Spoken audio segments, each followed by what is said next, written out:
For nearly a decade, the traditional Latin Mass has been treated like a problem to be managed, rather than a treasure to be shared.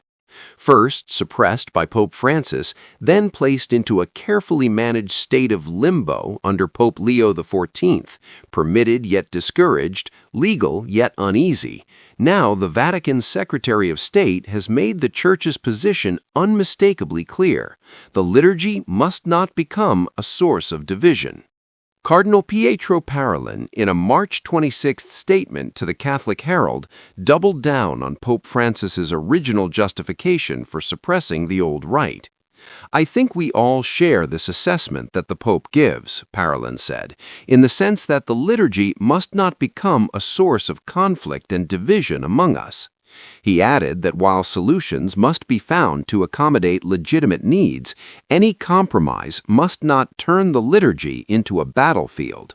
But what Parolin calls division, traditionalists call survival.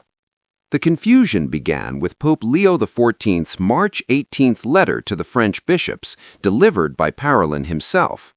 In it, Leo acknowledged that a painful wound continues to open in the Church regarding the celebration of the Mass, the very sacrament of unity. He urged the bishops to find concrete solutions for the generous inclusion of those sincerely attached to the Vetus Ordo. Yet just days later, Parolin's public remarks seemed to walk back that openness, reaffirming that unity, not accommodation, remains the Vatican's overriding concern. French bishops who had received Leo's letter with cautious optimism now find themselves caught between Rome's call for inclusion and its insistence on no division.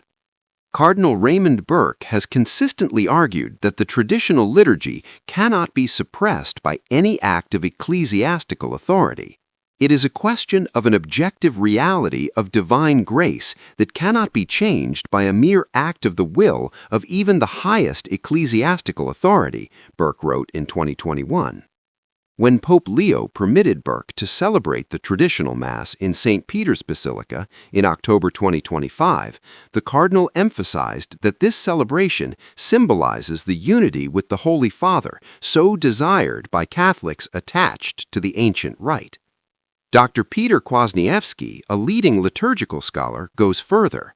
He argues that the traditional liturgy is a fundamental expression of the Church's lex credendi, a law that cannot be contradicted or abolished or heavily rewritten without rejecting the Spirit-led continuity of the Catholic Church as a whole. Parolin's remarks echo a persistent claim that the traditional Latin Mass itself is divisive. But critics point out that the real division arose not from the old rite, but from the way it was suppressed. When Pope Benedict XVI allowed broader access to the traditional Mass in 2007, there was no crisis. The crisis came when Pope Francis declared the Reformed liturgy the unique expression of the Roman Rite and effectively tried to strangle the old Mass into extinction.